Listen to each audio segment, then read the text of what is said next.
전통에 대한 모든 것 전통 탐구 시간. 중세 교회 선법은 아직까지도 서양 음악이 기초적인 선법이 되고 있습니다. 서구 세계가 기독교 음악으로 발전하였다면 우리 음악은 어떤 종교로 인해 발전하였을까요? 전통에 대한 모든 것 전통 탐구 시간. 먼저 불교 음악을 들 수 있을 것 같아요. 불교가 처음 한국으로 도래된 것은 고구려 소수림 왕 때라고 합니다. 삼국시대의 국교가 된 불교는 다양한 방면으로 많이 발전하였는데요. 대표적인 불교 음악으로는 범패가 있습니다. 범패는 사찰에서 제를 올릴 때 쓰는 불교 의식 음악입니다. 범패는 장단이 없는 단성 선율이고요. 제를 올릴 때 쓰는 의식 음악이라고 해서 서양 음악의 그레고리안 성거와 비슷하다는 것을 알 수 있습니다.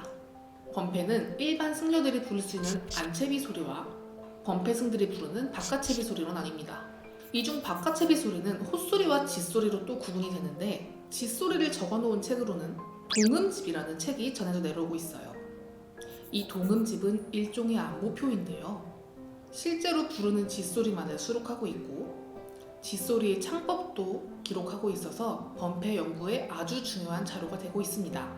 여기서 중요하게 살펴봐야 될 것은 유일한 범패 악보라는 것입니다.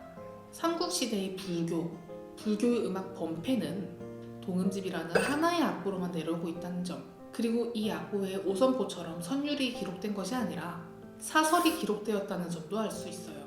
이를 통해 서양 음악과 우리 음악이 같은 종교라는 하나의 매개체에서 시작이 되었지만 서로 다른 문화적 양상을 띠고 있고 다른 기록을 내비치고 있다는 것을 알 수 있습니다.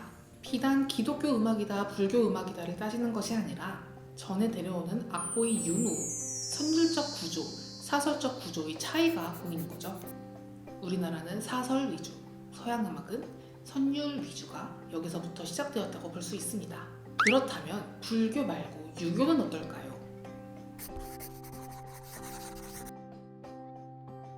삼국시대 이후 유교는 고려 성종 때부터 장려되고 정비되었는데요. 고려 예종 때는 유교 사상이 묻어있는 대성아학을 유입하게 됩니다. 이를 큰 범주로 아학이라고 하는데, 현재 지금까지 현존해 있는 아학은 문묘제례학 하나뿐이에요. 문묘제례학은 공자를 비롯하여 한국의 성현에게 제를 드리는 의식입니다. 이때 두 차례에 걸쳐 수입된 송나라의 신악기, 아악기 등은 원구, 사직 등의 제사의 음악에 사용되었어요. 그러나 해가 거듭할수록 악기가 점점 손상되는 데다 송나라 음악이 본질적으로 우리 음악과 체질이 달랐기 때문에 송나라의 악은 점점 쇠퇴하고 침체되는 현상을 나타내게 됩니다. 1370년 성회득이라는 사람이 명나라에서 가져온 악기를 송나라의 아악기와 함께 사용함으로써 대성아악은 더더욱 혼란스럽게 되었습니다. 그것을 바로잡기 위해 1389년 악학을 설립하고 1391년 아악서를 설립했지만 1392년에 고려가 멸망하게 되어서 악학과 아악서는 자연스럽게 조선시대로 넘어가게 되었습니다. 그리고 아악의 부흥은 세종대에 들어서나 다시 발전할 수 있었죠. 세종대에 들어서는 유교 사상이 잘 묻어있는 종묘제례학 음악이 정리되고 지금까지 그 맥이 이어지게 됩니다.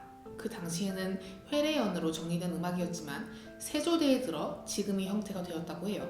그리고 그 외에도 앞서 제가 이야기해드렸던 아악, 당악, 향악이 발전하게 됩니다.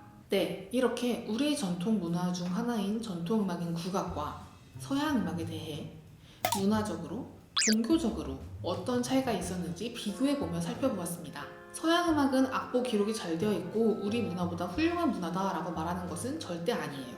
그저 역사적인 상황과 문화가 달랐고 추구하는 음악 양식이 달랐기 때문에 각각의 다른 훌륭한 문화를 꽃피울 수 있었던 것입니다. 지금까지 전통에 대한 모든 것을 탐구하는 정유리였습니다. 감사합니다.